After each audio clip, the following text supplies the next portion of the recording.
We're starting with Psalm 60. It seems like it's been forever since we've been here.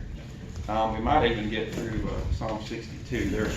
They're very related, these Psalms. In fact, the song I just played was actually Psalm 61, but I've got another one for 61 as well. We see a theme that's going through here. This one starts with to the chief musician, and upon the Shushan Aduth. I guess this is an instrument. But it also could be to a tune.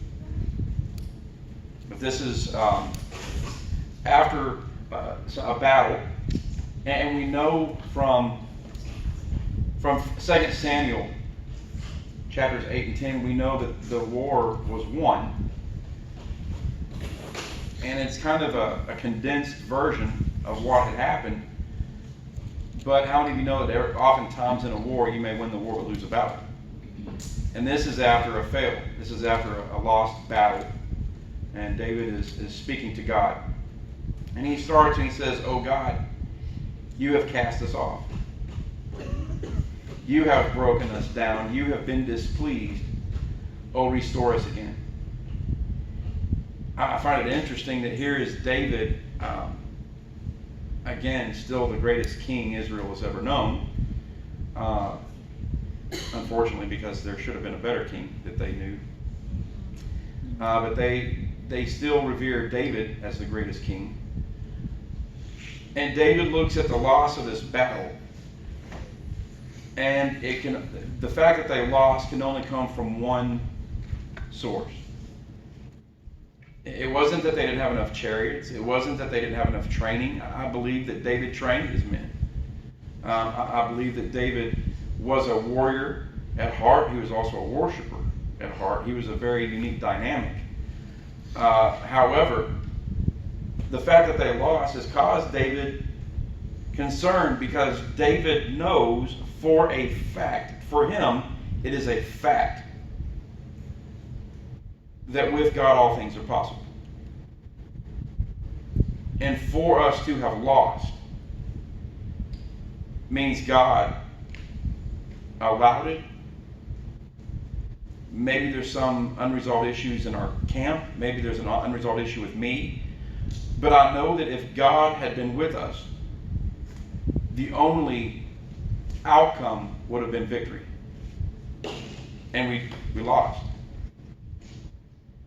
How many times in your own life or your own situation, I know in mine, if I'd gone through a battle and lost, the first thing I want to do is start figuring out who I can blame. Whose fault was it? It may have been my own. I don't mind laying fault on myself. But I want to point to a reason why we lost, so that we can train on that and not fall into that again. And David is saying that this is not a matter of not having enough swords, not having enough training. It's not having enough God. It's the only way we can lose this. God, you have cast us off. It is evident, because had you been with us, we would have won. You have broken us down. You have been displeased. But you also have the ability to restore us.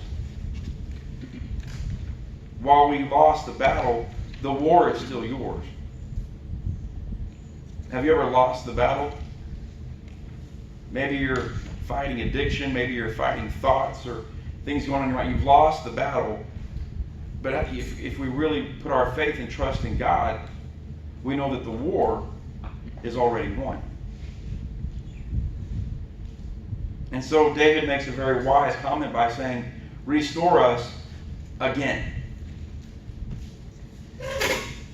To restore means to do what? Bring it back to original. Make new again. Make new again. And so I think it's interesting that David is saying, "Make me new again, again." Do you see that? To make new again is to restore. So he's basically saying, "Make me new again, again." You ever had to make that prayer? God, restore me. Remake me again, again. How many times will I have to make that prayer? As many times as it takes. I want to be able to make that prayer every day of my life until the day I die. Restore, make me new again as many times as it takes. And so he understands that God is capable of bringing restoration. It is God who brings the victory. David realizes that. He's not saying we need to go back and train harder. Guys, we need to get better swords and better equipment. That's what our minds, our human minds would say. And here's David. He says, no, I know exactly what we need to win. We need restoration from God again. You have made the earth tremble. So great is your might, so powerful are you, you've made the earth tremble, and you've broken it. And I imagine earthquakes and these huge cracks in the ground. He says, you've broken it. Now, I've never gotten to live through a great earthquake, and I've felt a couple, but it kind of, for me, was almost more of a kind of a nauseous, like, feeling. This whole, the earth shaking and things open up. I've never had to live through one of those. But I could imagine being from this day and time, that must have been a pretty big thing. Because doesn't the mountain seem like a solid forever kind of thing? It says, you've made the earth tremble. You have broken it. Heal its breaches, for it is shaking. Now, I think what David is saying is the foundation that we've stood on for so long shakes under your weight. You crack it. What we have laid our faith in, you can destroy. We got to heal those breaches, for it's shaking. Our foundation, we've lost our footing. You have shown your people hard things. We, in our Sunday schools, we're studying Job. And I think Job is experiencing some hard things for our class. And sometimes I think we look at Job and we go, well, I guess the story is why. Why did Job have to go through all these things? Sometimes God just shows us hard things. Life is hard. He said, you have shown your people hard things, difficult things for us to digest. We have to look and really take serious inventory. It's a hard thing. You have made us drink the wine of confusion. This wine that they talk about, I did some research into old wine and new wine, and a few interesting things. He said this wine of confusion. I got to work the Garth Brooks concert a week ago, and there's a lot of beer of confusion. But truly, you see, people are not thinking normally. People who would go to work on Monday in a shirt and tie and never in a million years say the things that they said or do the things that they did under the confusing wine. Now, he's saying, you have made us drink this wine. But I think what God has done is just allowed them to ferment, to become old wine. Now, one of the things that we see in the Bible is, and one of the kind of discussions is, well, can you drink alcohol? Well, Jesus did drink wine. Okay, let's talk a little bit about wine for a second. We know that at the Canaanite wedding, the very first miracle that Jesus performed was turning water into wine. It was new wine. It was the best wine. Now, the wonderful thing about new wine is it doesn't ferment as quickly as the old wine.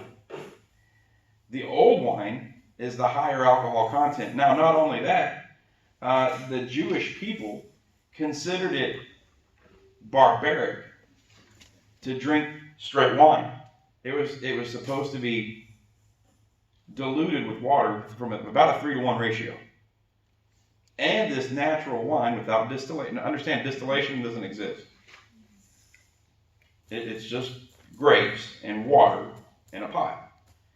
And so the alcohol content was extremely low. In other words, to get a high alcoholic content, it had to be extremely old wine. Stale. And God, you have shown us hard things. Our staleness. We've become old and really useful for nothing. We've become a wine of confusion. We're lost. We don't know what we're doing. We've become stale and old in our ways. God makes something new in us.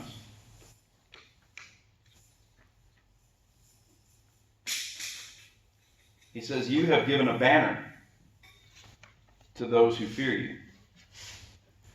Now, a banner, what else would you call a banner? What else is a banner?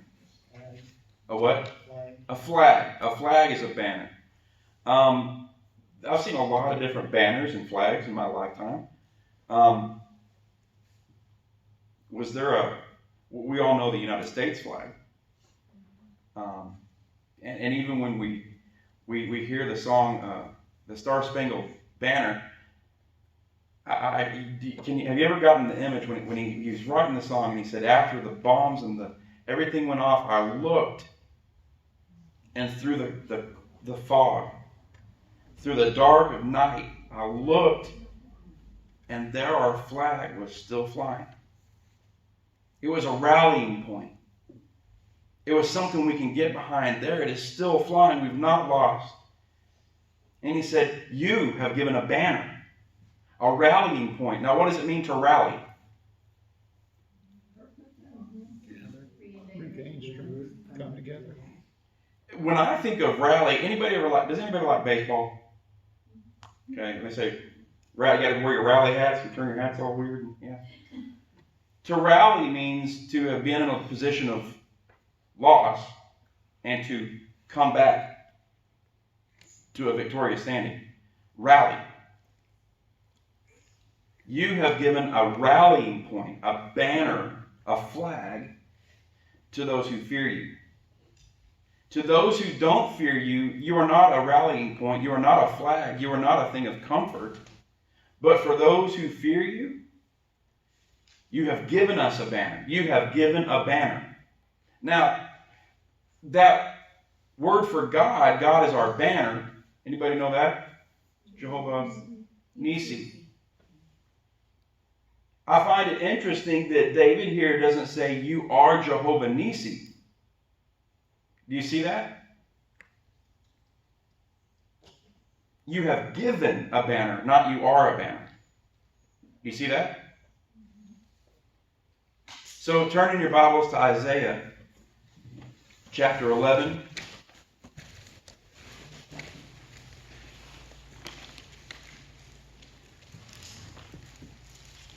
Isaiah chapter 11.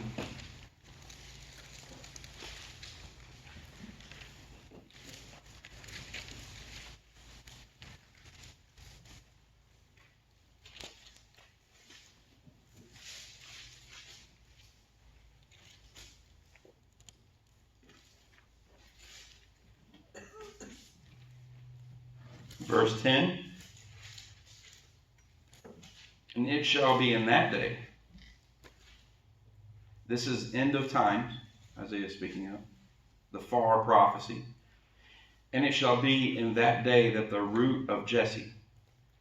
What does that mean?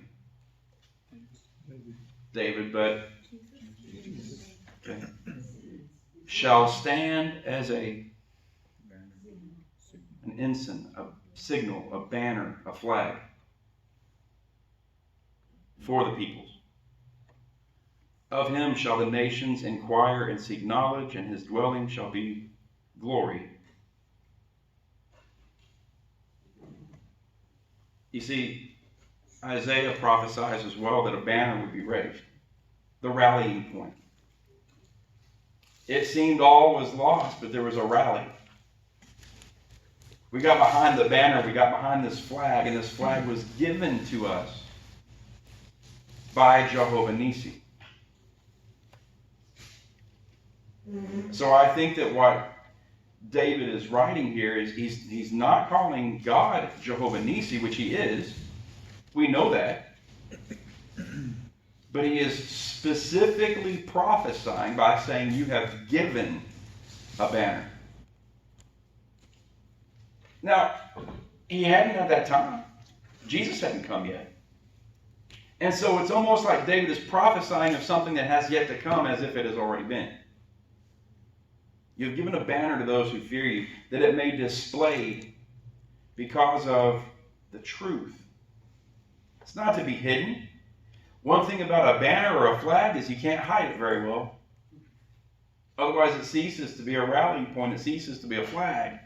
A flag is supposed to be high, lifted up, exalted so that all can see it. And it should be displayed because of the truth. I think that a lot of times as Christians, sometimes we feel like we have to hide it under a bushel. No, I'm going to let it shine. It's truth. Why would we hide truth? But we see so many lies and confusion in our world today. When we take a very hard look at the world that we live in, it is a hard thing. You make us to look at hard things. You have made us drink the wine of confusion. But in the midst of all of it, you're also a banner, a rallying point.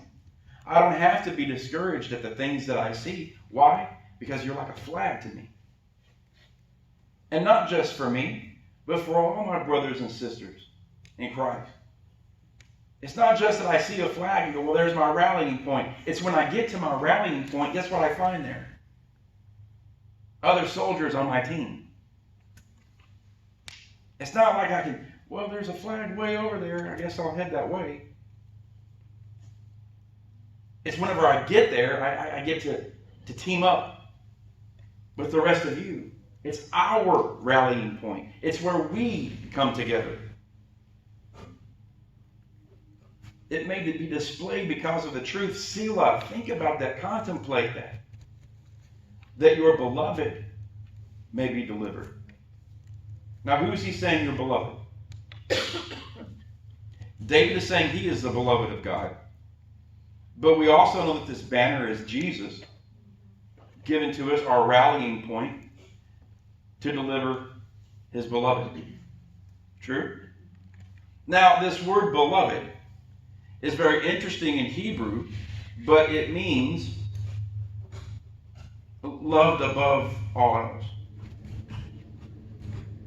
In earthly terms, it would be a phrase reserved only for my wife. My children are my beloved, but this term, this word, is that differentiate, that intimacy shared between my wife and I. This is the word David used, that your beloved may be delivered. It's almost as if he's saying that your wife would be delivered. I think it's interesting that David has already grasped the concept of the bride of Christ. Save with your right hand and hear me. God has spoken in his holiness. Now, he is speaking, that you may read that God has spoken. When I first read it, I was like, okay, well, where is it? So I tried to find it. This is David turned prophet. Many times David will speak prophetically. And he is saying that, God, you told me this. I heard this from you. This isn't like as it was written. You've seen those before, those scriptures, as it has been written. It's been written.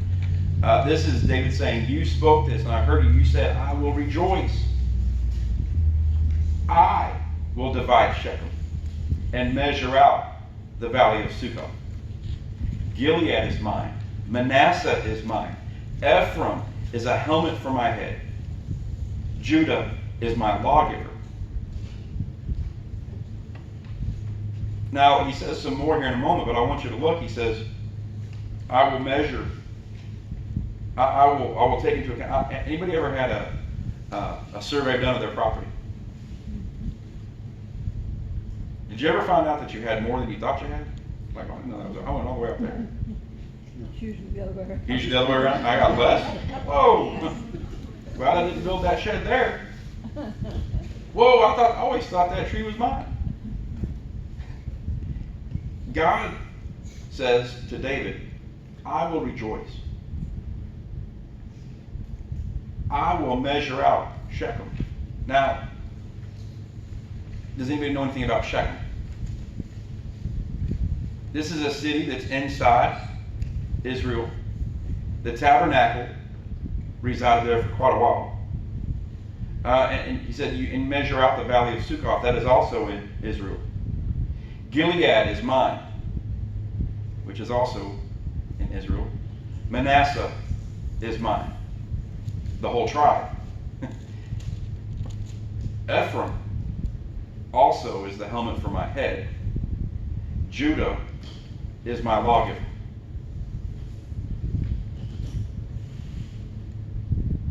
When I saw lawgiver, I thought, well, I'm going to do a little quick study here.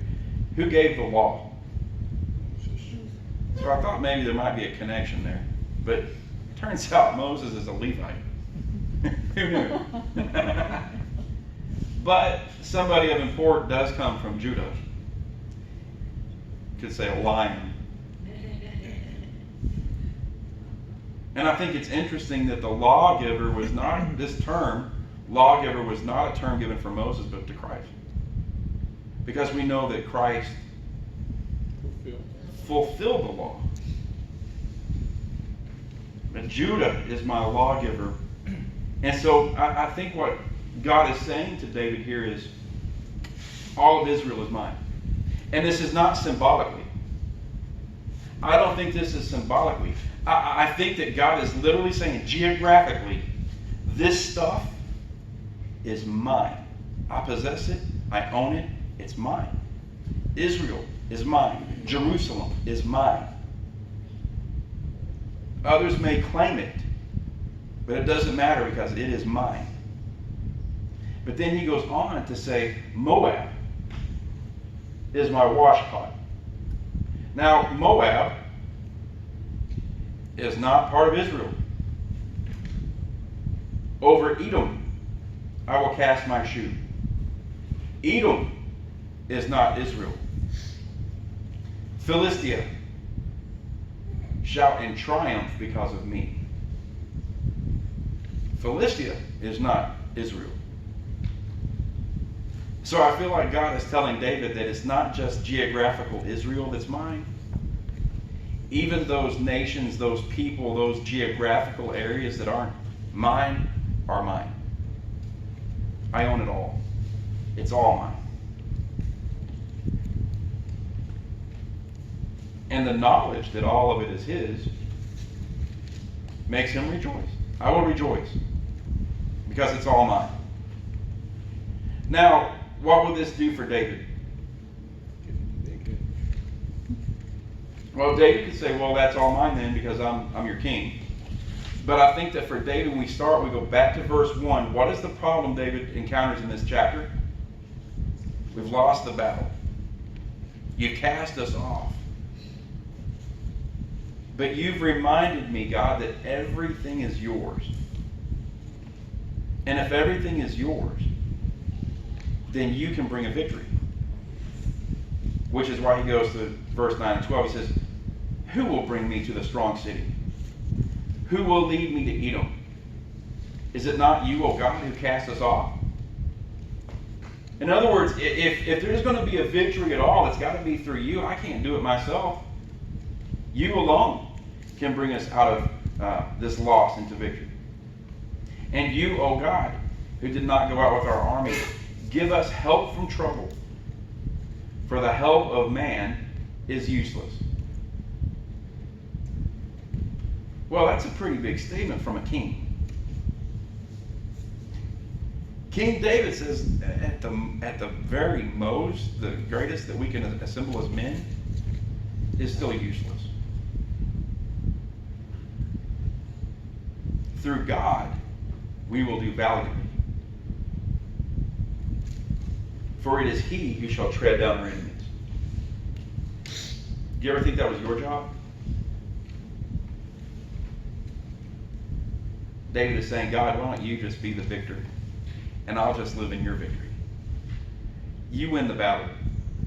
And we'll just accept that as part of your victory. So, any questions over Psalm 60 before we move on to 61? That's kind of what happened in times past, when kings would go out to war without asking God whether he's gonna go with them. And they always lost when they did that. But if they asked God ahead of time, he said, go ahead, then they always won. Well, and then even when you see with Deborah, she says, "Oh, you're going to win. Oh, go with us. Can you go with us? Make sure. We want to make sure God's." And you look at Gideon. Well, prove that you're going to be with us. I'm going to put this fleece out. No, I'm going to do it with one.